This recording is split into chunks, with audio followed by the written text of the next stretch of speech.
I'm Phil Reed from Steve Jackson Games, and you're listening to Morrus's unofficial tabletop RPG talk. This week, Morrus, PJ, and Jessica bring you up to date with all the tabletop RPG news, including the resignation of Wizards of the Coast President Cynthia Williams, Hasbro searching for a new partner for Baldur's Gate 4, a new meta event from Pathfinder, and more, plus a brand new sketch about the importance of cabbages.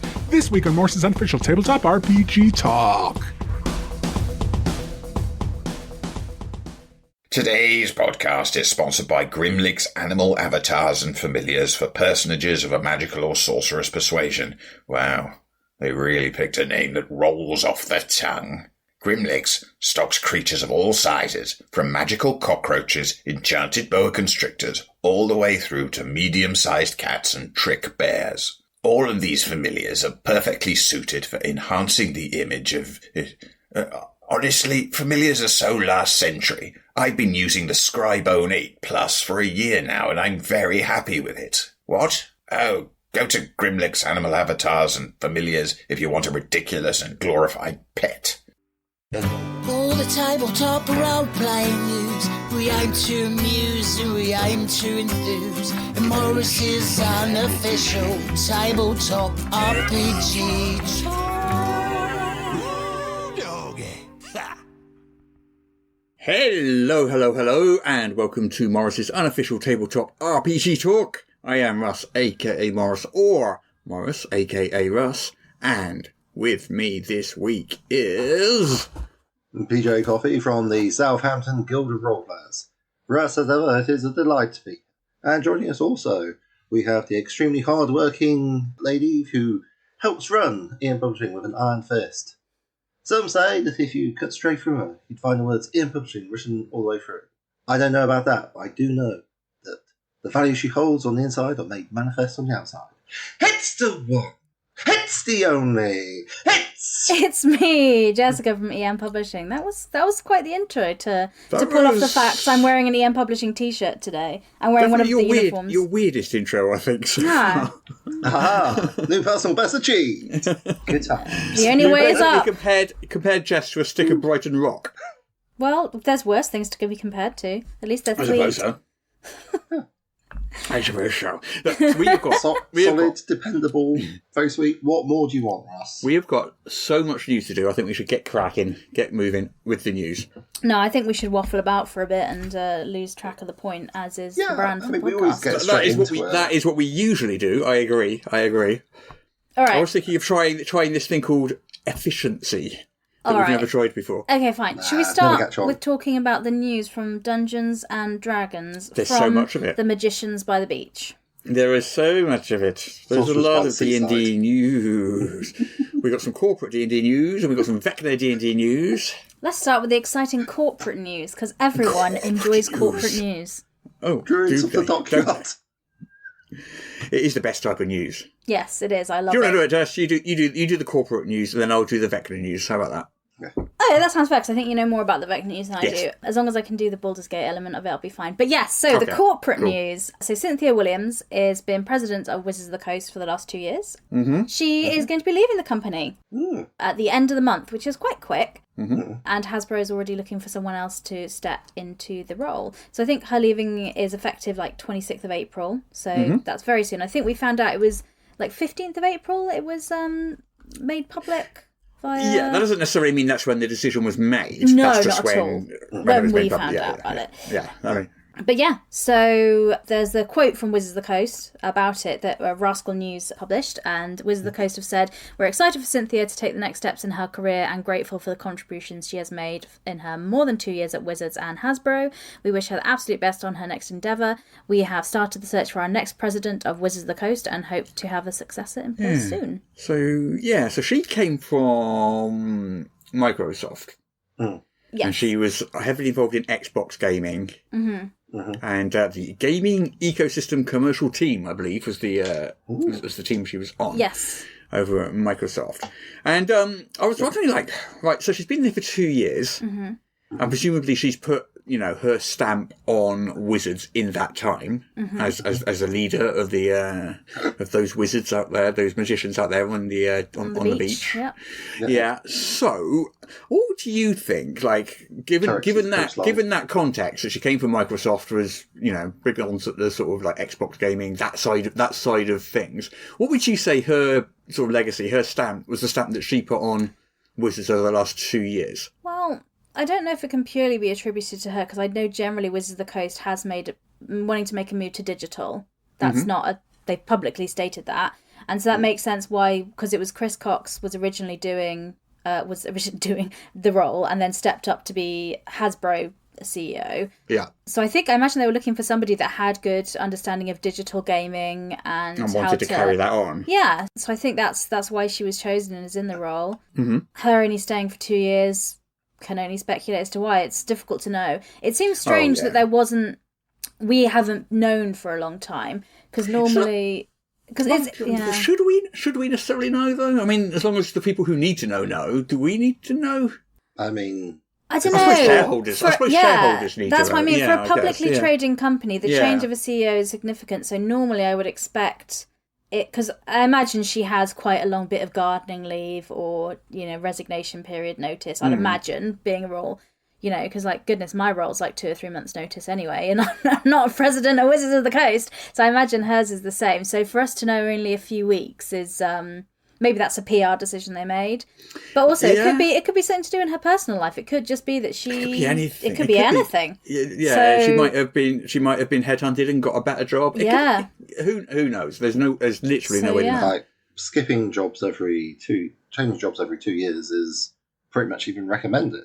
Like if you stay at the same place for years and years at a time, sure you get to show your company loyalty, but that and $5 will get you a cup of coffee at Starbucks, Yeah. So I'm not going to speculate as to why she's leaving, but I guess her legacy is linked with the digitalization side of it. Luckily, there's been no microtransactions currently put into D&D Beyond. That was I remember 2 years ago when we were talking about Microsoft, because there were some other people that joined senior leadership from Microsoft as well. Xbox people, if I recall. Yeah, that's the one. And I think there was a fear that there'd be loads of microtransactions for things, and not yet. Yeah, but that hasn't come to fruition during her time. Well, who knows? Maybe she's just like, you know what? I don't really have a say in what's going on. It's sure. CEO of Wizards of the Coast sounds amazing, and then you're looking at this latest round of layoffs from Hasbro, and you're like, oh, okay, it's a subsidiary that's wholly owned. Like they don't get a say in who gets hired and who gets fired. Who could say? I mean, who knows? Who knows? If I was tasked with trying to get some books out, and they hired all the people who made good books, and they fired the team that made the most successful computer game of last year, I'd be like, could we not do that? And then someone tells me no, and I'm like, oh, okay, cool. Yeah, but we're kind of imagining conversations that we don't know happened, or exactly. This is pure speculation. No Please don't. This is wild speculation. I've got no inside information. Yeah. People said, "Oh, you think you got inside information?" I'm like, I do report on the news every week. It does give me some information. None of it's inside. It's all just like outside. We have the outside scoop here. We have the outside scoop. We can see which direction things are moving. It's like a wild superpower. But yeah. So April 26th is next week, right? Mm-hmm. So as of next week, they are CEO-less or presidentless. Sorry. So presumably they're going to have to get someone in pretty quickly. Oh, you should throw your hat into the ring, Russ. No, yeah, you do it. No, thank you. No, I think getting a role like that in place takes a very long time because, maybe they'll do it internally. Maybe they'll promote internally. Maybe. That's always a nice thing to do. Yeah, no, who knows? But anyway, big change at the top at Wizards of the Coast. Yeah, we'll let you know when somebody publicly accepts the role. Okay, let's move on. That's the corporate news. There you go. Yes, that's the corporate news. Tell us about the fun news. There is more D&D news, so we got some Vector news and we got some Baldur's Gate news. Do you want to do the Baldur's Gate news first? Yes, sure. Well, it's kind of linked to... Well, there's 2 bits of Baldur's Gate news. I'll start with the first bit, and the second one will segue nicely into what you're going to talk about. So, as we know, and PJ alluded to just moments ago. So last month, Baldur's Gate 3 developers Larian Studios revealed that they are elated not to be working on further D&D video games, expansions or DLC. So they will not be doing a Baldur's Gate 4, which made people, including myself, very sad because I really liked it and I would like more of the delicious things I enjoyed. Thank you. But I accepted the reasons why, and yeah, fair enough. However, Wizards of the Coast have said that a sequel, so Baldur's Gate 4, is still very much on the cards, and that they're seeking another partner for the project. So they're keen to do Baldur's Gate 4. It won't be Larian Studios doing it, but I think they're currently in the process of looking around for who would be a good partner for that. So this will be years away, because obviously they're not even announcing a partner. So creating a game of this scale, and I assume they'll need to keep the same scale. You know, it took the best part of 3.5 years. Yeah. So it'll take years and years for that to happen. So it won't be imminent. So by then, I might have done all the playthroughs that I want to. I finished my Dark Urge run through, and I did the evil choices. No spoilers in this, but I don't feel good about the choices, especially at the end. Because everyone got mad at me and were like, "Why are you doing this?" And I was just like, "That's a really fair question. It's not a good choice." But I wanted to try. Yeah, I'm just doing it because the choice was there and I hadn't done that. Yeah, I hadn't done it, and I wanted the achievement. But yeah, so I have a lot of big feelings about that second playthrough on tactician mode. But there we go. But yeah, anyway, so Baldur's Gate 4. By the time it comes out, I may be done with Baldur's Gate 3. Who knows? Maybe. But also, Wizards of the Coast have released. Russ is going to talk about Vecna a bit now. But in kind of tangential Baldur's Gate 3 news, the voice actor who played Astarion, the elf vampire from Baldur's Gate 3, Neil Newbin, the voice actor, is also voice acting for Vecna in the trailer for the adventure. Very different voice. It's not Astarion's voice. That would be super weird. But so that was just nice that they reused him for that. And very different voice. Very cool. But that's the same actor doing it. So that's nice keeping it in the family. Yeah. It's not a long trailer. It's like half a minute long. Yeah. And it's just kind of like a camera panning over Vecna. It's like a cinematic teaser sort of thing. Yeah, and him saying something, and he goes, "What if you could have your heart's deepest desire?" But he says it in a more creepy, Vecna-y way. But I'm not a voice actor. The divine power to transform your life, or am I a voice actor? I might actually naturally have a very strong Scottish accent, and you never knew. The divine power to transform your life for the right price. An eye for an eye, flesh for a crown, wretched mortality for glorious eternity, rise with me, for who can stop a god, is what the trailer says. Intriguing. I can stop a god. I've done it several times in Baldur's Gate. But... No. No, that's a dog. It's a dog. A dog. Oh. I would never kill a dog. I've done an evil playthrough, but I did not hurt the dog. No. Anyway. Yeah. Tell us more about Vecna, though, beyond the teaser trailer. Because you have more. I just want to say, those characters in Baldur's Gate as well. Yeah. Like Astarion and the other ones that I know all the names of, but I'm choosing not to say. Astarion and the other ones. Gale, Karlach, Shadowheart, Lae'zel, Halsin. Yeah. She's so irrelevant to everything. Get out. Yeah, so Wizards of the Coast have confirmed that they own those characters. So, if there's a Baldur's Gate 4, it is possible, maybe, I guess, that... They won't be made by Larian. So, yeah. No, it won't be made by Larian, but the characters are owned by Wizards. The characters may still show up in a Baldur's Gate 4, perhaps, because they're now a canon D&D IP, basically. They exist. They exist in the world. It'd be hard to do as a follow-up, because the characters, depending on your choices in the game, can end up in very different places and be very different characters by the end of the adventure. I don't know. So that's interesting how you would do that. Mass Effect 2 style thing where it's like you make a bunch of you get given the thing and they say, "Oh, choose these things that you chose in the previous adventure." I'll be like, I have no recollection of these events. I think Mass Effect also you could port if you had it on the same system, you could port it over as well. So it did it for you. That was a while ago. That was all made by BioWare, so same system. Yeah. So easy to. Anyway. Okay. Enough about Baldur's Gate 3. Let's talk about Vecna. Vecna. So there's two things about Vecna. The first is, the pre-order adventure, Nest of the Eldritch Eye. So you can only get that if you pre-ordered Vecna Eve of Ruin from D&D Beyond. Yeah. And it's the only way to get it. It's due to come out the end of May. all this stuff, right? Nest of the Eldritch is out now. Oh, yeah, okay, yeah. And Eve of Ruin is end of May, yeah. Okay. So the people who did pre-order, I didn't, but people who did pre-order it now have Nest of the Eldritch or Next of the Eldritch, as I just realised I wrote on this article. Typo. Fortunate typo, yes. Nest of the Eldritch, yeah. So people have sort of talked about it a little bit. So basically, it's a little dungeon crawl. Mm-hmm. 3rd level characters set in Neverwinter's sewers. Lovely. It's mainly used to sort of seed like the concept of Vecna into your campaign at 3rd level. Oh right, yeah. Like long before you actually play Eve of Ruin at 10th level, much later. So it's kind of like you seed it in early, and then you call back to it later when you start that campaign at 10th level. Yeah. I don't know a massive more. There's not much else to say about it. It's a 15 area dungeon in the sewers. It's a sort of like one shot adventure. Nice. And it just kind of introduces the concept of Vecna to people who maybe.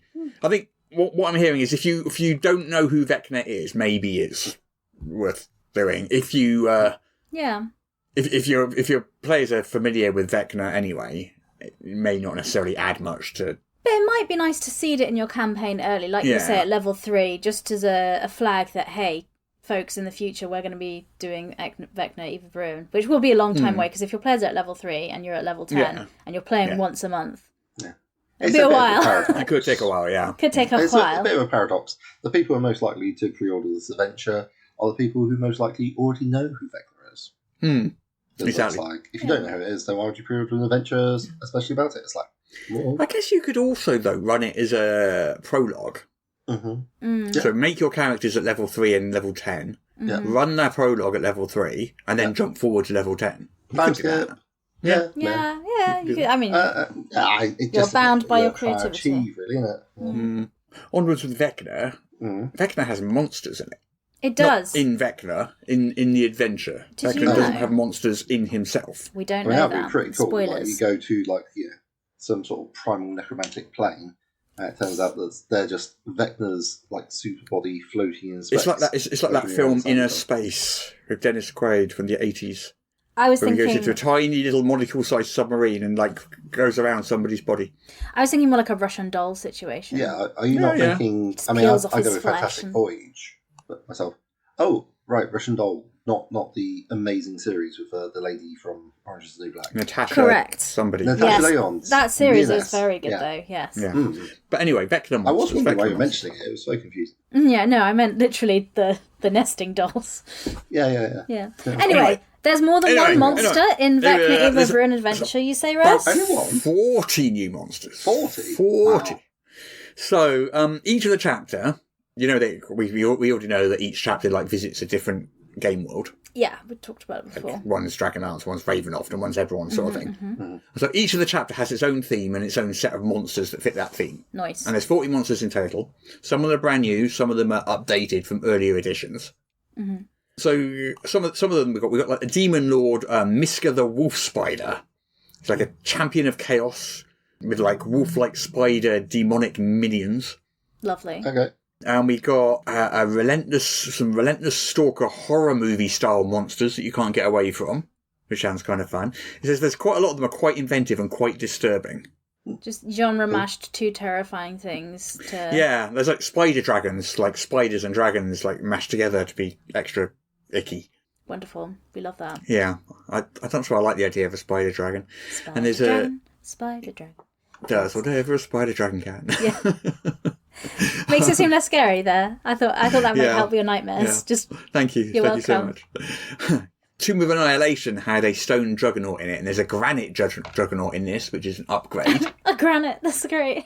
Granite juggernaut. And then we've got stat blocks for classic characters like Illustral Silverhand and Tasha. You're making a face. Yeah, Peter. because granite is a form of stone. So you've got stone.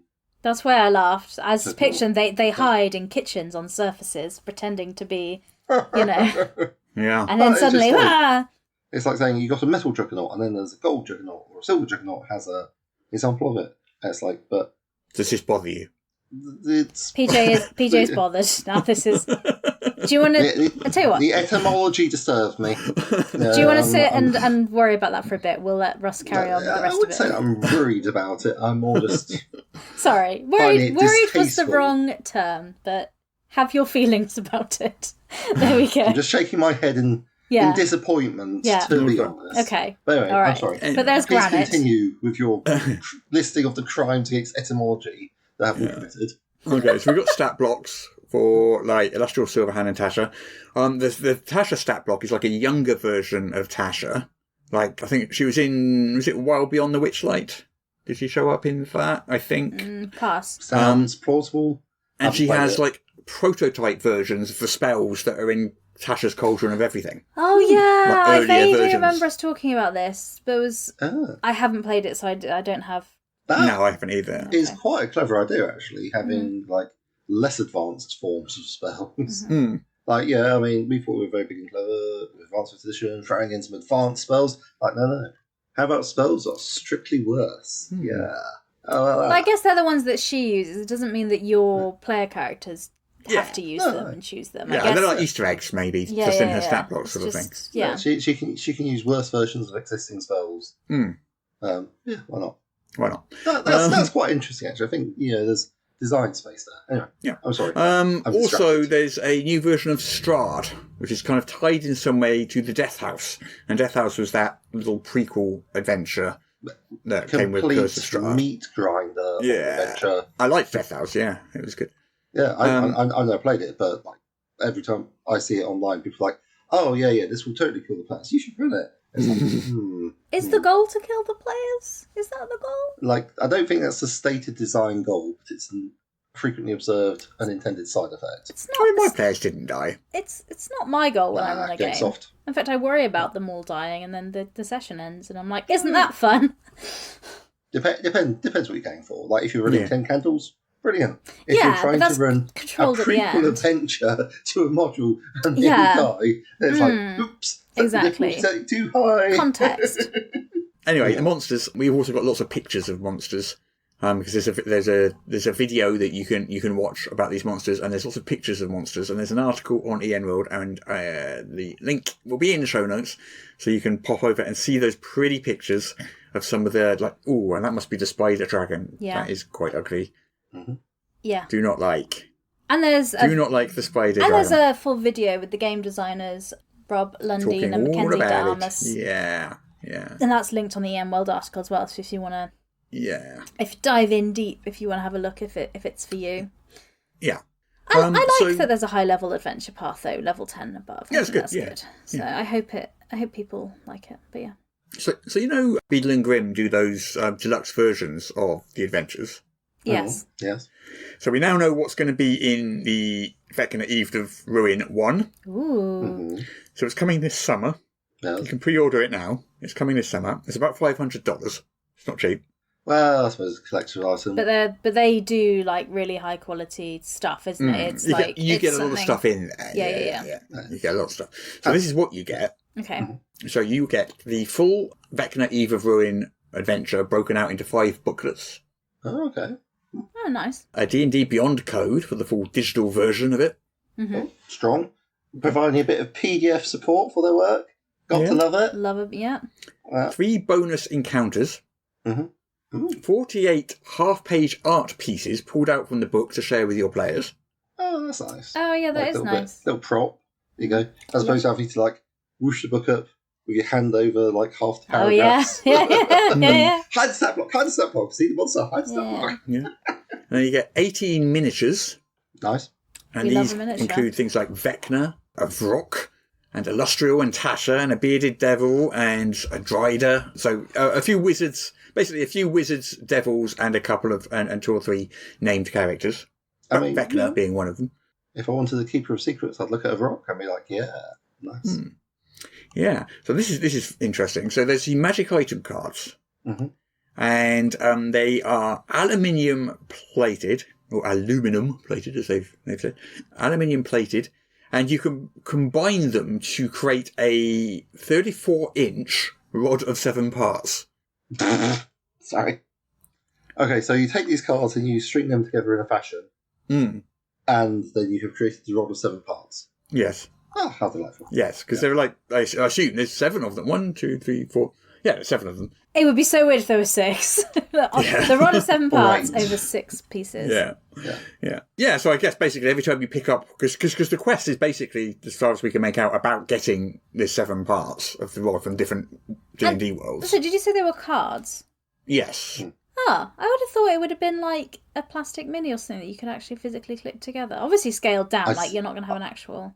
I suspect they have things written on them, so maybe you get access to different powers as you go. Yeah, that's a good point. Yeah, Jay, well, each one's a different magic item, and then they combine together in some manner. So, all right, I'll allow it then. Like a giant transformer mecha thing. Yeah. I can only remember the Dinobots. yeah, Grimlock. The Constructicons. There you go. Yeah. For reference, it's Grimlock, Slag. Oh, you do know them. Okay. And Sludge. Okay, fair enough. Okay. Get out of here, Russ. I have a Grimlock somewhere. There's a joke to be made there that I will refrain from. Like things I've learned in primary school that have stayed with me. Anyway, moving on. Also in this box is 16 battle maps, gridded for minis, a poster map of the Sanctum, 4 area maps to give to players, and 8 annotated dungeon maps for the DM, 10 in-world handouts to immerse your players in the world of the adventure, Nice. a custom DM screen with art by Siddharth Chaturved. I do like a nice DM screen. Does it have rules references and things on the back? I've only got the front of it. The front of it's gorgeous. Okay. I don't know what's on the back. I love GM screens with stuff on the back that, because I forget. It's going to be the basic GM screen, so probably not. But yeah, just a bit. It might have some adventure-specific stuff on there as well. Yeah, maybe. It's quite hard to find space. I just rely on the level up GM screen so much when I'm running because there's so many new different rules in it that I know how it works, but I can't remember if it's what number dice it is or what number it is. But it's just there on a grid, and it's sorry. Yeah. Just make the players look it up. That's the best way. I'm too anxious to do that, PJ. So anyway, also in this box, there are 4 coins, collectible coins. Ooh, shiny. There is numismatic. A temporary tattoo. That's very cool. I'm glad it's temporary. That you can put on the back of your hand. Yeah. I'm glad it's temporary. Mm-hmm. Yeah. I don't think you can put an actual tattoo in a box. Could give you a tattoo gun and the design. Tattoo gun template. Bish, bosh, let's go. Off you go, yeah. Yeah. I bet some people have that really tattooed, though. I bet there are people. Maybe. Probably. I have not. I don't either. I don't have any tattoos. I'll get the EM Publishing logo tattooed on me. I have tattoos. I know. Scandalous. Multiple tattoos. Well, gosh. What else was that? Oh, yes, and 43 encounter cards and 11 oversized encounter cards for the epic NPCs. And a partridge in a pear tree. Yeah, and that is what's in that box. And the box itself is faux leather, foil stamped, foam lined. It's really nice. That's very cool. In fairness, if I was planning to run this campaign for my friends over a long period of time, that does sound very... It is $500 though. It's just to be clear, I'm not, so I will not. But you get a lot for it. It is $500 and $500 is $500. It's a lot of money. But if you have disposable income and you're running it, that could be a really fun thing. And based on all the contents you've described, I see why it costs that much. I'm not this is just a rip-off. It's there's a lot of stuff in there. You get a lot of stuff for your $500. I'm not saying it's not worth $500. I'm just saying $500 is a lot of money. Yeah. How many of us have $500 these days? Yeah. No, that does sound really cool. I'm not running this campaign, so I won't be splurging on that. But if I was, I might be saving up my pennies for it. Yeah. Yeah. Well, I've got a couple of small bits, maybe. Pilgrim Press has announced a date for the official Kickstarter start date of 13th Age 2nd edition. Oh, I didn't know that. Oh, okay, when is it? 7th of May. Oh, that's really very soon. Is the pre-launch page up for the crowdfunding I don't think platform? the pre-launch page is up just yet, but I thought I'd draw it to people's attention because I suspect it's going to be a big one.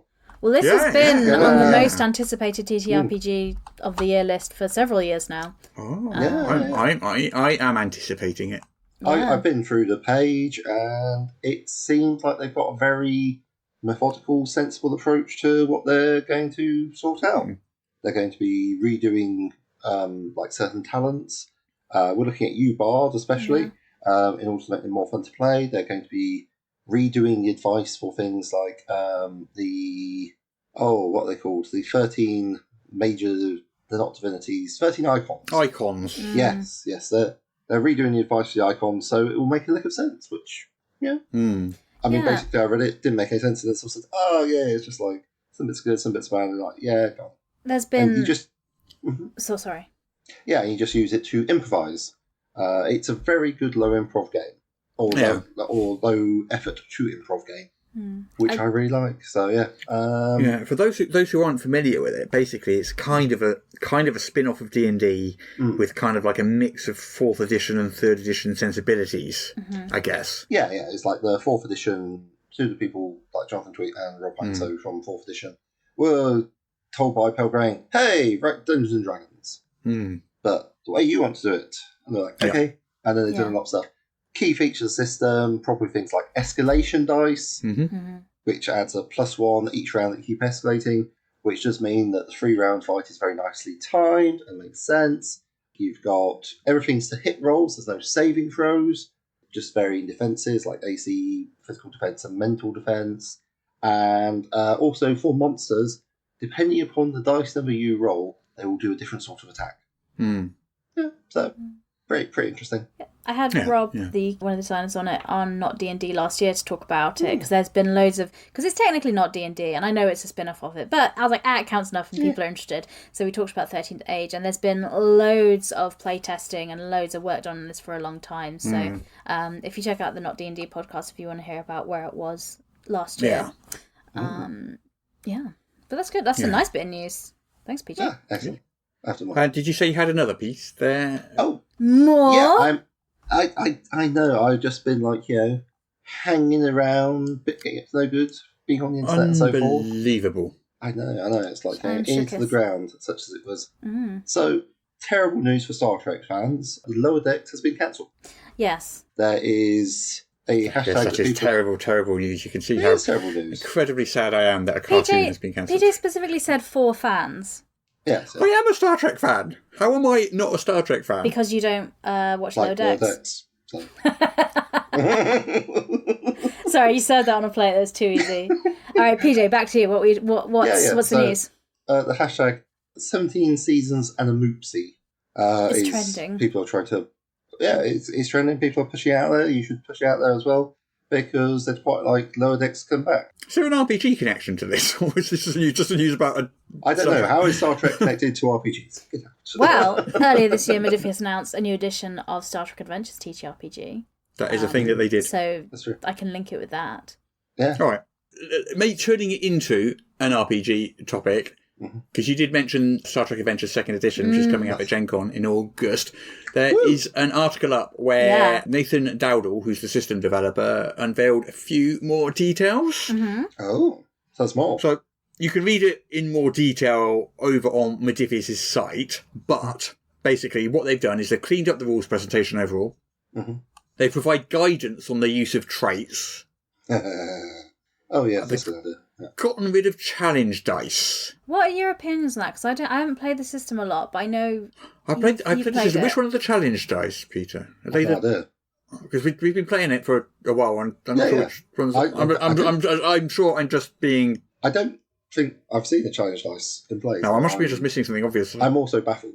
Is this a niche rule that people didn't use, and that's why they're removing it? Because that's what it sounds like. Maybe. I don't know. We're not running it. We're just like turning up and playing. It's the best. Okay. I don't have to know anything. All I have to do is occasionally I roll some dice and try and blank criticals.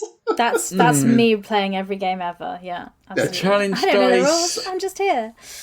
Just some vibes and roleplay. Yeah. I don't get invited to tables because I know the rules. The challenge dice are the ones there. that aren't. I think they're the ones that aren't the D20s. What the D6s? The square, the D6, because the D6s have explosions and which are successes, and they've got Star Trek. Star Trek Adventures challenge dice set. Let me actually look at them. Yeah. I know for sure. Yes. Yes, please. And if I look at them with my very eyes, yep, it's the D6s. Right. Okay, that's what the challenge dice are. It's the D6s. They're getting rid of the challenge dice. Yeah. They're getting rid of them. What are your thoughts on that as players of the game? That's it. Well, I don't know what they're going to do then, because basically they're used. So you roll like the 2d20 to determine whether or not you do something, Yeah. and then the challenge dice are kind of used to roll damage, kind of really generally, aren't they? Yeah, number of successes, and occasionally you get the. Isn't there like there's a Star Trek symbol as one face? There's a Star Trek symbol on them, yeah, and there's a little explosion symbol. Is there like a Doom symbol as well? I can't remember. Interesting. Like we've rolled these dice a lot because they're pretty key at doing anything. So I guess just going to replace them with standard D6s, maybe? Question mark. Or change the damage system entirely and key it straight off the D20 rolls in some way. I don't know. I mean, that would be Interesting. good in many respects. I wonder if the article itself, because I was just looking at my own bullet-pointed thing, get no challenge dice. The game now only uses 20-sided dice. No more challenge dice. Damage in combat has been revised to account for this change, as have extended tasks. Oh, okay. Yeah. Sounds good. So extended tasks, like I think maybe we've done stuff like we'd roll to succeed, and we'd roll a number of challenge dice, the number of dots we got would increase our success totals. Okay. And to be fair, the combat system, it had things you could do with effects, but it was just kind of clunky, and you had to sort of work out what you could do after you rolled, because that's really the time you could work it out. You couldn't really declare what you were doing as part of your action, so it sounds like maybe you'll be able to declare this as part of your action. That might change the target number you're trying to hit. Who knows?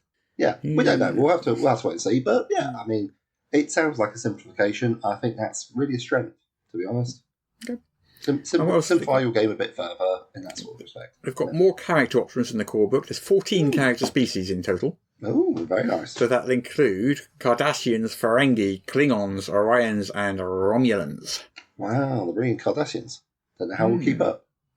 And then we got life path options for enlisted crew, intelligence operatives, diplomats, and civilian backgrounds. Interesting. They do have a fair few civilians in Star Trek, so that'd be quite nice to see. Yeah, they're updating the advancement and reputation rules. I don't think we've ever advanced in our game, have we? Sounds about right. I'm not sure we've ever really felt the need, really. No, fair enough. It's like we're junior officers, we're quite happy. Yeah. Happy hanging out in the lower decks. And then we have revised starship mechanics as well. Ooh, intrigued to see those, because we've been looking at those a lot with Void Runner, so... Yeah. I think the Star Trek mechanics... We haven't used them, have we? We've used them a bit, because like they give you like an extra dice you roll with a different number, but it's not felt... if we didn't have Star Trek mechanics at all, and we're just blagging it, I don't know if we would know what the difference was between lead blagging stuff based on the Star Trek... A starship-shaped bit of paper with stuff written on, and he's like, oh yeah, you totally do this, and what the actual rules are. I don't know that we would be able to tell the difference. They're not really... They're not intrusive, but I don't feel they're particularly effectual. I don't. Hence why they're revising them in the second edition. Yeah. And I don't know how a Starship combat works in it, because we haven't done that. Yeah. Oh, yeah. Like, I think I was in an early playtest, and the question, so if we're travelling at light speed and people are chasing us, and we throw out, I don't know, a couple of buckets of sand out the back of the ship, would that be bad for them? Yes. Sand. It's like, yeah. That's just... So you get hit by a bucket of sand at light speed, you're going to be sad. I mean, if someone hits me with a bucket of sand when I'm sat stationary, I'd be sad. So yeah. If someone just came in right now and threw a bucket of sand at me, I'm not happy. It would ruin your day. Less radiation from the explosion. Yeah, less radiation. Less explosion. But equally, there's sand everywhere in my office, and I've got a carpet. Unless it was radioactive sand, in which case. Well, anyway. Throwing radioactive sand at Jessica seems mean, Russ. You shouldn't do that. Yeah. How dare you? All right, I won't do that. I won't throw radioactive sand at Jessica then. Thank you for the bare minimum. I was going to, but you've talked me out of it. I'm available for, just so listeners know, I'm available to help facilitate and resolve any employee for mediation. Yeah. I'm happy to mediate for you. Good to know. Especially those that involve radioactive sand. Oh yeah, that's like a niche specialty. Yeah.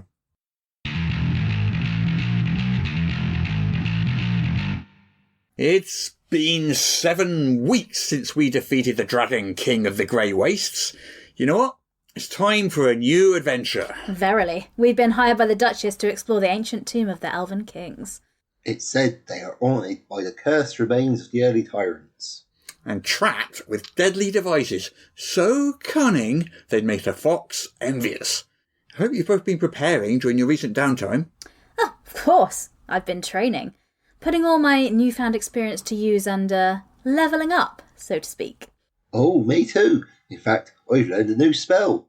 I'm fully prepared for those elfish ghouls. Good. I myself have practiced some new combat manoeuvres. And I've gained an even greater proficiency in the picking of locks. So what you, wizard? Tell us of this new spell. Oh, indeed. It was a hard choice, selecting the best spell from the archives of Grand Sorcery. But in the end, there was really only one right option. Oh, something to help us navigate the ancient labyrinth and protect us from the Eldritch Curse. Oh, to defeat the dire spirits which will assail us and guide us when the shadows draw close. Yeah, kind of. Oh, so what is it, my wizardly friend? Yeah, what's the name of the spell? So, I looked through the Grand Archives, which contain countless spells from across the ages, meticulously scribed and safely stored by the sages of old. Oh, yes, of course. And consider the nature of our next quest. The ancient tomb, the lingering spirits, the devious traps, the unknown dangers. Naturally. And carefully weighed my options before making my decision. Which was? Oh, my friends, I have chosen the spell. Yes? Detect Cabbage. What? Did you just say detect cabbage? Yes, I did. This spell was created by the Archmage Sylvanester the Great back in the Twilight Age. And it enables you to... Detect cabbages, yes. Sorry. Can we just, rewind a little bit? So I just think my hearing's a little off. So I keep thinking I'm hearing you say detect cabbage. Yes, that's it, exactly. I now have the ability to... detect cabbages, yes. What? But why? Well, I figured we might need a cabbage. Why would we need a cabbage? Oh, you never know when you might need a cabbage, my friend. We are exploring the ancient tomb of the Elven Tyrants. We'll be facing evil spirits and lethal traps. Yes, and we can rest assured that no cabbage will go undetected. Okay, look, mate, we're not doubting the efficacy of cabbage detection. No, I am confident that in a cabbage-based crisis, we can rely upon you to locate any lethal vegetables necessary. Okay, it's just more that, we don't feel, Okay, you don't feel what? Come on, out with it! Well, you don't feel like the detection of cabbages is necessarily a priority. What do you mean, not a priority? Well, I mean, given the dangerous situation in which we expect to find ourselves, it's hard to imagine a valid use case, as it were. What if we want some cabbage soup? I don't even like cabbage soup. Well, I'm sure our magical friend here can, rustle up some broccoli or a sprout or two if necessary. Oh, no, just cabbages. The spell is really quite specific, see? Right. Look, we're going to be deep inside one of the most perilous locations in the Nine Duchies. Oh, yes. So we'll be best by wights and spectres who seek to drain our very life force. Oh, indeed. Navigating ancient traps, which will slice us to ribbons or burn us to a crisp in an instant. Oh, absolutely. Yeah, so what have you spent the last 3 months learning how to detect blinking cabbages for? Wow, I'm grateful. It's not a matter of gratitude, mate. It's a question of utility. You could have learnt spells which would, ward off the wicked curses which plague the tomb. Or which penetrate the deepest shadows and light our way when all seems lost. Here, look. Do I tell you what combat manoeuvres to train in, or which set of lockpicks to use? Well, no, but, So show me the courtesy of not complaining about the spells I choose to learn. Hey, if I had spent the last 6 weeks practicing the latest cabbage slaying techniques, I'd want you to say something. Yeah, and if I had been mastering the art of, unlocking cabbages. So what I'm hearing is that once I've done my job and successfully detected the cabbages, we're in no position to deal with them. Is that right? Deal with them? I mean, I've done my part. I don't think it's too much of me to ask for you to do yours. So our part in the discovery, defeat, and unlocking of any rogue cabbages which we might seek to do us harm. Oh, fine. Mock me all you like. You mark my words. When we're at our darkest hour, in our most dire need of leafy vegetables, you'll be glad I learned this spell. I can't believe I'm even having this conversation. Yeah, me neither. Look, Wizzy McWizard, or, whatever your name is. My name is Jerry, as you well know. Well, Jerry, we don't think this is going to work out. Not work out? What do you mean? We mean we're going to find a new wizard. Right. Is this because of that cabbage thing? You think? So, after 9 years of adventuring together, you're done for me because of a cabbage? Look, we can't go into danger armed with nothing but a battle cabbage. Sorry, my friend. Wait. Okay, look. Let's forget the cabbage thing. It's hard to forget the cabbage thing. It's the kind of thing that sticks in your mind. Hear me out. I did learn another spell as well. Oh, well, why didn't you say so? Yeah, talk about burying the lead. Very well, my friend. Tell us about this other spell. Oh, yeah. You didn't think I had been so foolish as to rely on a single vegetable one, do you? No, my friends. I also prepared the incantation known as... Get it over with. Paradise Parsnip. You're fired. Let's go. Okay. Wait, I have more. Bewitched beetroot. What that enchant eggplant? Turnip tempest. Oh, don't go. Repulsed radish. Pepper panic. Carrot conflagration. Asparagus ascension. No, celery shield. I am feeling quite hungry. Fancy a parsnip?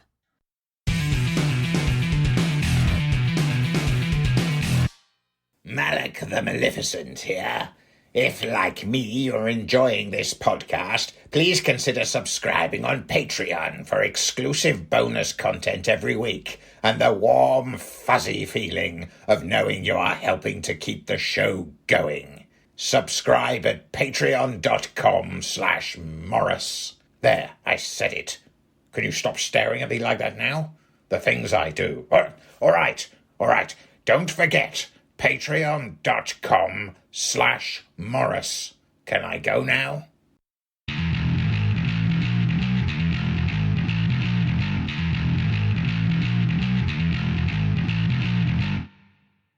Back to the news. I have some By then. Pathfindery style news. Lots of news. There's still lots of news. How's there so much news this week? Things have I've happened. been saving it all up. Things keep happening, yeah. So, okay. Pathfinder has... No, Paizo of Pathfinder... But Paizo do more things. But anyway, they have announced a meta event, Pathfinder War of Immortals. So it's a big thing happening in the Pathfinder world, which will feature the death of a core deity, which will be a big deal. So it's kicking off with, there's a book, Pathfinder the War of Immortals, which is coming in October 2024, which is this year. For those that time travel and not sure where we are. The book has loads of mythic rules and it's got new classes to the game. Loads of stuff kind of in there. And interestingly, they are playtesting upcoming classes, the Guardian and the Commander, later this month on the 29th of April.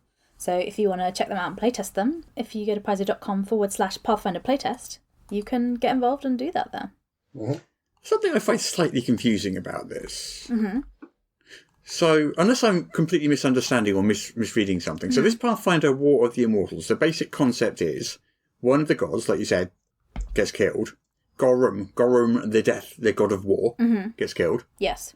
And Pathfinder War of the Immortals is a hardcover book which explores Gorum's death and the ramifications. Yeah. But it's a rule book. It's not an adventure book. Yeah. So and it looks like the death of the god only happens off screen in they've been publishing something called the God's Reign Prophecies, a series of false prophecies about the potential deaths of gods on their blog, marking one god safe each week, which culminated with the death of Gorum, god of war. Yeah. I just would have thought that would be an adventure path. Yeah. where that happened, rather than just something that happened on their blog. Oh. Unless I'm missing something. Wow. There is an adventure, Pray for Death. So Okay. Prey. Yeah, it's Right. not connected to that, though. No. Is that not connected? I thought it was. Oh, so that's 14th level characters. Yeah, no, it's not connected to the... Are you sure? Because Pray yeah, for Death sounds yeah. very much like a death of gods. Yeah, no, it's Prey as in P-R-E-Y, Yeah, I thought it was a pun. as in Red Mantis. Yeah, I know. I thought it was a pun. Yeah. It is a pun.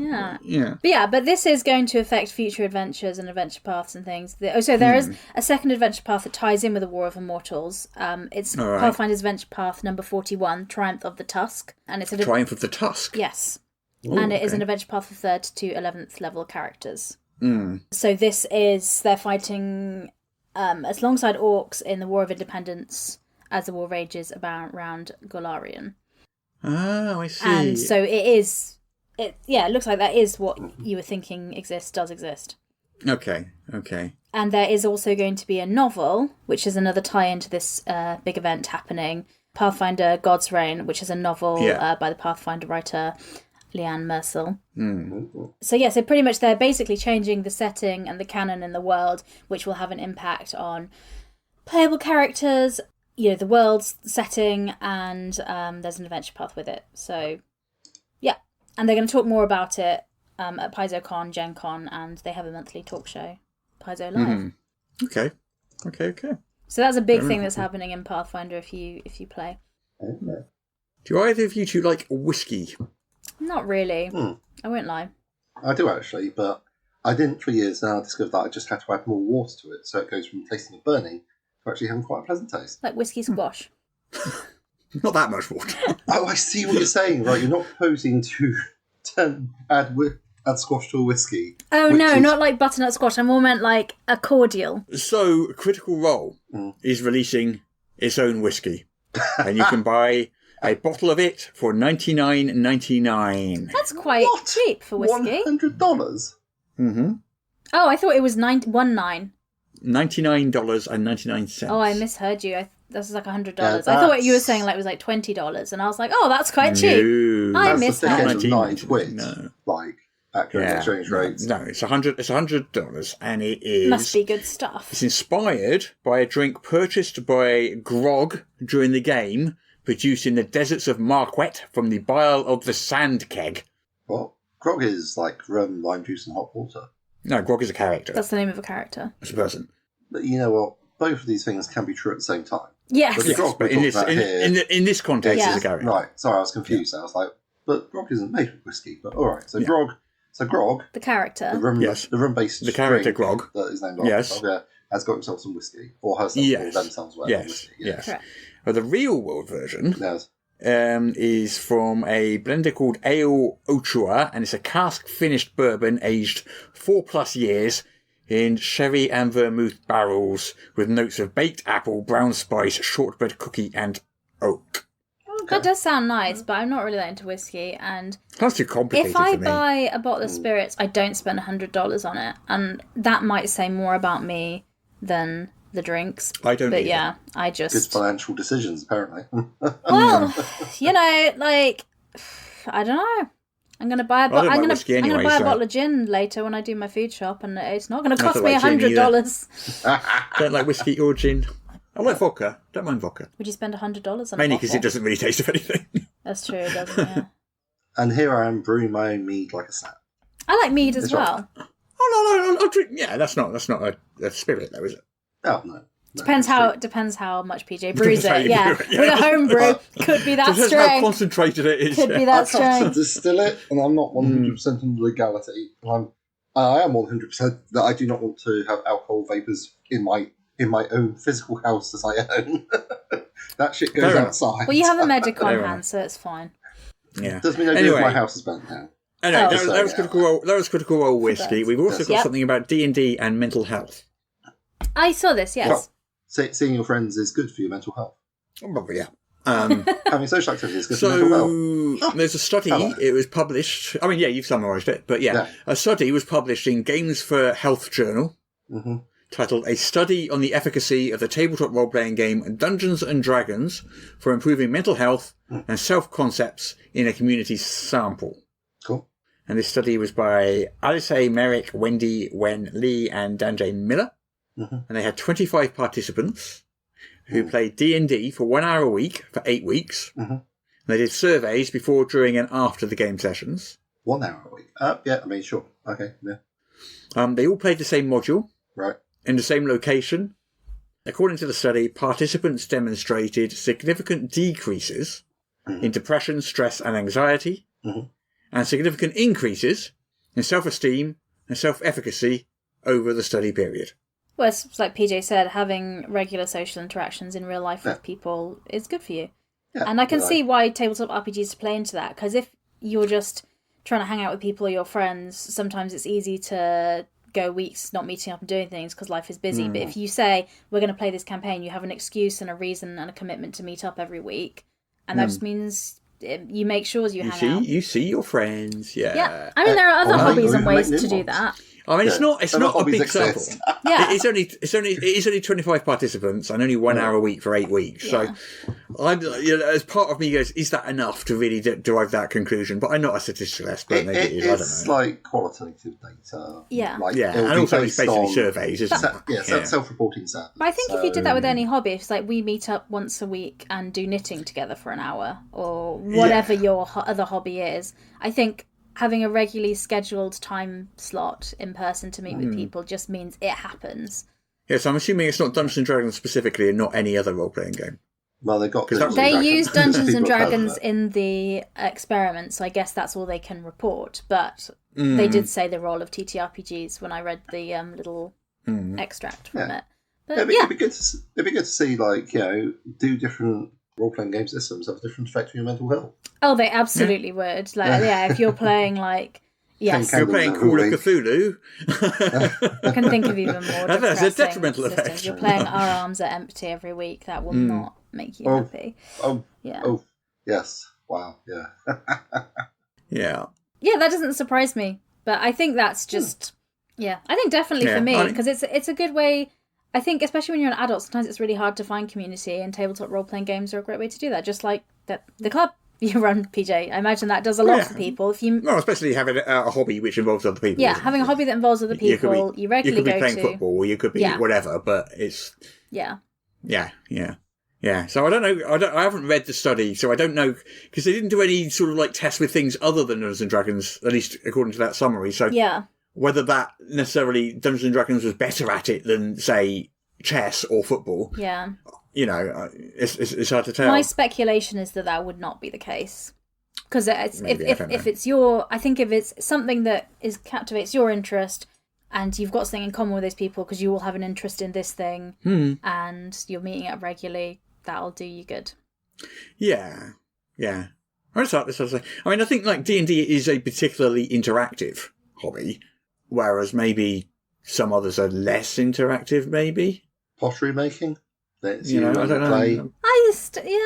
Book clubs. Or if you turned up to play football, for 1 hour a week for 8 weeks, and I think it's probably important that they're not counting interaction before or after the thing, because otherwise wouldn't that contaminate the results? So therefore, you can't count the camaraderie before or after the match or anything. It's just literally you got to turn up, play football, and go home. Oh, interesting. Would you get as much interaction as you do when you do the same with D&D? Turn up, play D&D, and go home, and not have. It does specifically involve talking to people. Yeah. But I think there's a value in having people who are genuinely pleased to see you. They're like, oh, fantastic, you're here. We've got enough people. Yeah.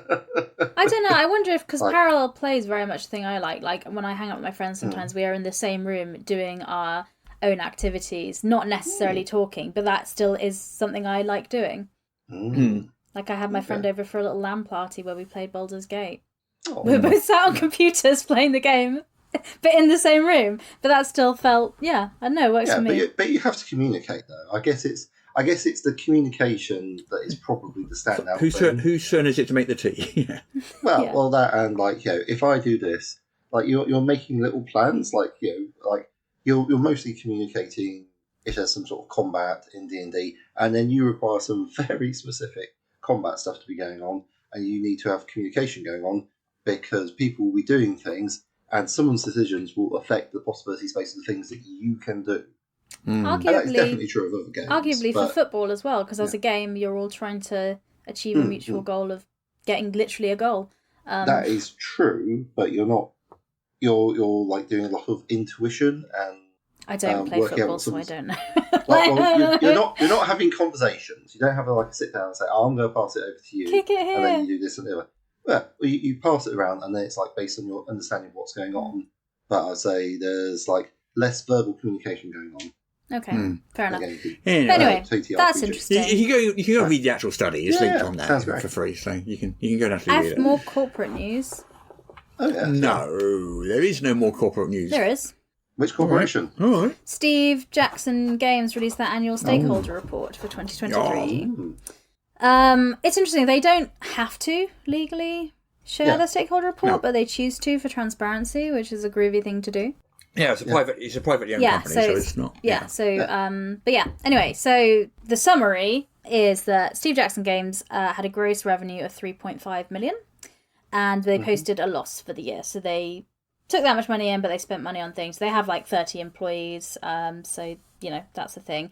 And one of the challenges cited is that printing and shipping costs have not returned to pre-pandemic levels, which as a fellow publisher, we can also agree that shipping and printing is expensive still.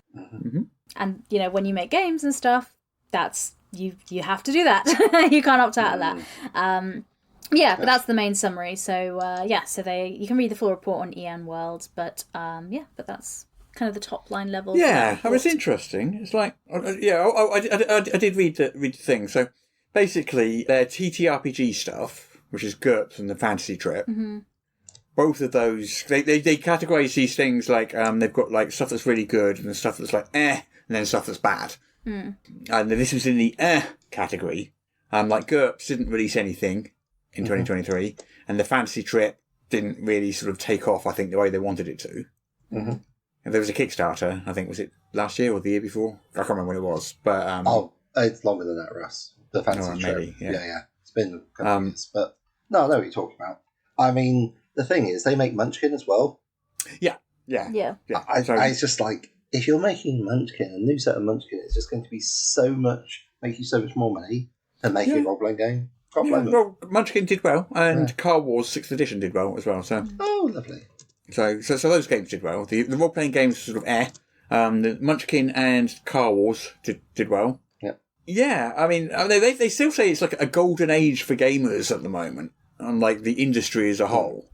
Even though there's all these distribution issues going on at the moment and costs and there's a lot of stuff going on and a lot of companies cutting back on things and stuff. But there's that, and also there's a secret project coming, which they say they can't really talk about yet. But basically, they're categorizing it as a failure because they invested an awful lot into it, right? And they've had to kind of start again or something. Ooh. Ow. It wasn't up to their ideas of what a game in 2023 should look like. Yeah. But we don't know what that is. It looks like they've delayed a project to make it ready in time. Yeah. Which cost money. Which is, I think, the right thing to do. I mean, and I think sometimes, because originally we wanted to release Void Runners Codex last year, but it needed more work, so we spent the time working on it, and it's... Yes, that happens with projects. Get a bit polishing on. Yeah, because I think sometimes if you want to release a game, you're like, I want it to be really good, and so I guess that's the thing they've done there. I usually want it to be really good. Yeah, I do too. Good. Okay. Life-size baby goblin. What? Would you like one? No, thank you. Jessica, make coffee come spurting out of Jessica's nose like that. It's tea. I would never drink coffee at 3:30 in the afternoon. Oh, I'm over the age of 30. I can't do that. No, thanks. So this is... the way you said that was so confused and I wasn't prepared. Well, I'm glad that I caught you out in such an entertaining manner. Good. So anyway, if you have got $130, I do not lying around. I do not.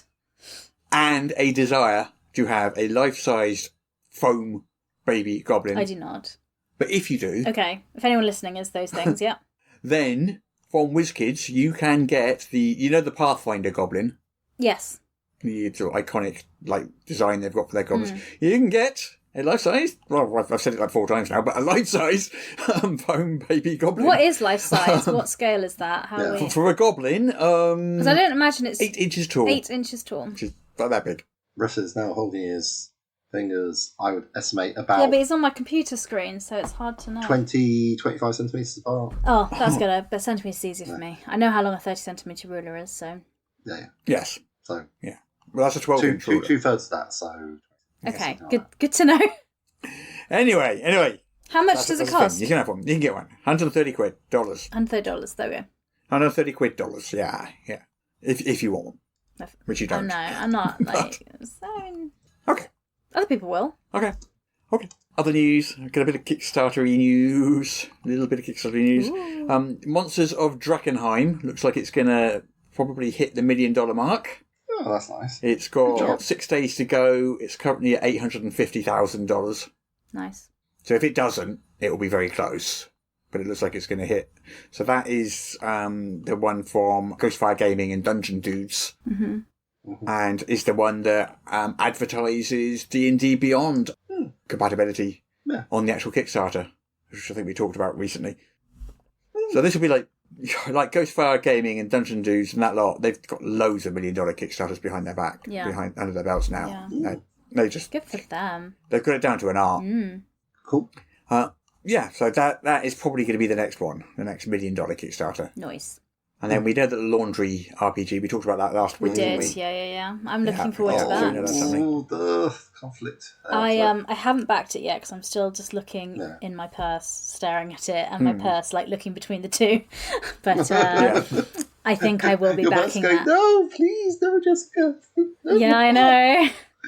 Well, it's because I bought my new dice organizer this month, and that was my kind of gaming budget splurge money. Gaming treat, so I'm kind of like, I probably shouldn't. I mean, I'm just so incredibly torn, but it's like having it would be good, but it's just like I sort of would also want some adventures throughout the book, right? Because that's an easy in for me. Yeah. I know the lore pretty well, but like learning a new system and having to teach a new system as well. It's a lot to take on. I'm like, I can run these 6 systems, but it's easier if there's like a context to do it in. So I don't know. I'm also talking myself out of it because I have 4 mini campaigns I want to run that I've kind of got the stuff for that I just haven't organised to do. So if I add laundry to that laundry list of games. Yeah. It's a shame because it's really good setting. Maybe I'll wait for retail when it comes out at retail because it's definitely funded on Kickstarter now, isn't it? Yeah. So also, Kickstarter, we've also got Adventure Time, the role-playing game. So you know the cartoon. Is it the 5e one? This is the 5e one. Yeah. That's killing it on Kickstarter as well. It's nearly $400,000 with nearly a month left to go. So that's doing really, really, really well. So basically you can play in the land of Ooh using D&D 5th edition based on the Adventure Time cartoon, which I have not seen. I wish with so much of my heart that had been the unique system. It was like the yes and system they're talking about. And I know they're... So they are still going to do that. I know, Russ. They said they're still going to do it. But I just don't think Adventure Time and 5e is the... I don't know. I just don't think it's the one. I would describe it, never having seen anything on clips of Adventure Time, as it feels like there might be a tonal and potentially a thematic clash. Yeah. Because I don't feel, and maybe you know better than me, that there are like specifically classes baked into Adventure Time which would lend themselves easily to being replicated. I mean, you could force it like with anything. You can force anything into the 5e mold because you can. But like, I don't know. I just think there are some stories to be told that require a slightly different system from 5e. I feel like this was one of them, and I get why they've done the 5e one because when you're publishing games, it sells more because people that's what people want. But I just But I'm not going to back that. I will back the yes and system when that comes out. Okay. Sorry, I had big feelings about that I wasn't fully aware of. No, fair. And the other interesting Kickstarter was the Field Guide to Floor Dragons. That looks And this cool. is, so this one's from Hit Point Press. And these are dragons inspired by real-world plants and flowers. And this one's done, like, nearly $700,000 already with 2 weeks to go. Yeah. So this is another one doing this. We've got 3 really, really big Kickstarters going on at the moment, 3 of which are potential $1 million Kickstarters. Another really big one is A Night in the Library that we are running as well. It's not quite as big as that, though, is it? It's got like $4,000 on it, I know. But yeah, I did it. I like it. Anyway, it's my little collection of things to populate your library with in your own game and world. So I like it. But yes, A Night in the Library is also live, but not $1 million Kickstarter. I understand. No, it's not. And I think other than that, that's kind of like towards the end of the news. There was one last little thing that I wanted to mention was that over on EN World, Echo Hawk has written an article about Quest from the Infinite Staircase. Okay. So basically, we know that Quest from the Infinite Staircase is an anthology of 6 older previous edition adventures. Yeah. So he's decided to dig out each of those adventures one at a time. He's only started with one so far, B4 The Lost City, published in June 1982. Yeah. So he's gone through each of these. So he's going through each of these in time, and he's basically looking at the monsters specifically. Okay. Just to see potentially what new monsters and things we can expect to see in Quest from the Infinite Staircase. So this isn't insider knowledge or anything. It's just, we know what the adventure names are. So he's dug out the old versions, looked at it and thought, okay, these are probably the monsters we're going to see in that hardcover. The perils of reprinting, you get spoilers. Yeah. So in this one, we got a Banshee, but not the Banshee that's in the monster manual, a different Banshee. Mm-hmm. We have got a Werefox. Okay. We have got a Polymar. Okay. Which is an underwhelming version of the Mimic. A more sociable version of the Mimic. Okay. Yeah. When it says more sociable, will it not just immediately eat you and attack you then? That is not a question that I can answer. Okay. Well, thank you for your honesty. I do not know. Maybe it's a socially awkward mimic, and you're fiddling around with it, and you're like, I don't understand, this chest isn't open. And just the mimic's there sitting there keeping its mouth shut. Me as a mimic. It's too embarrassed to deal with the dreadful ordeal of being perceived. Yeah. Anyway, yeah, so that's the new ones. And then there's a big old list of other monsters which are already in D&D. Yeah. So I won't bother going through those. Yeah. We've got the new ones. There's a whole big old list there. We got white apes and rock baboons, and we've got driver ants and killer bees, and we've got thools and caecilia worms and bone golems and devil swines, wood golems, and Zargon, a 15-foot tall humanoid figure with the head of a lizard, a single red eye, a single sharp horn, 6 talon tentacles instead of arms, and 6 more tentacles instead of legs. Yeah. And as he points out, I don't quite understand how you call that humanoid, but still. Let's not judge. Well, there we go. Try not to body shame. There we go. That was the thing. So that's not news, that's speculation, but I thought I'd mention it. Yes, an interesting speculation based on previous adventures. Yeah. And I think we are now done with the news. I think we are finished. I have nothing else to share with you this week. Peter, do you have any more? I'm tapped out. Okay. Well, but I mean, I'm preparing to do a bit of playtesting for the Void Runners Codex. Quite excited about that. Ooh. See what fresh horrors my players can find to unleash, and vice versa. Yes. Love that. Yeah. Okay. Right then.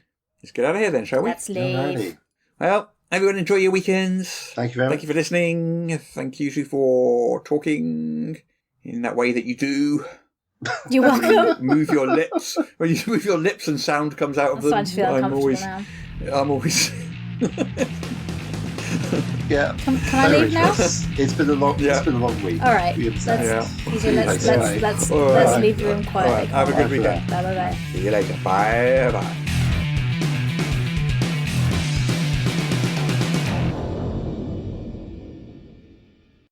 Apparently I now have to read this to you. This is the official podcast of Morrus's unofficial tabletop RPG news, which you can find at enworld.org. You can find show notes at morrus.podbean.com or wherever you found the podcast. If you feel like they deserve it, you can support the show on Patreon. In return, you will receive exclusive bonus content. Just go to patreon.com/Morrus. If you're interested in his babbling nonsense, you can follow at Morrus on the Twitter. Send your emails to morruspodcast@gmail.com. Not all of your emails, just the ones you want us to see. That's it. I'm bored now. You can go away. Shoo, off you go. Goodbye. Get out of here.